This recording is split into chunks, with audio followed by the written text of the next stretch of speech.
Saudara, berbagai macam cara dilakukan untuk membangkitkan kembali ekonomi di tengah pandemi, seperti membuka usaha warung kopi yang bernuansa otomotif.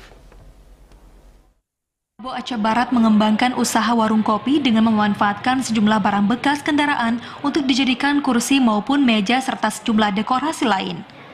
Henry, pemilik warung kopi yang diberi nama Bengkel Kopi ini, mengatakan nuansa berbeda sengaja dibuat agar penikmat kopi yang datang betah.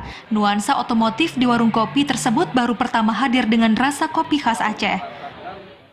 Artinya sesuatu kreativitas itu bisa muncul, kita tampilkan bengkel kopi. Jadi kalau bengkel itu sesuatu yang unik, yang identik dengan laki-laki. Kopi, bengkel, penikmat kopi ada di Bengkel Kopi Malabo. Berbagai bahan bekas dari kendaraan digunakan. Selain dijadikan untuk kursi dan meja, juga menjadi pajangan menarik di warung kopi tersebut.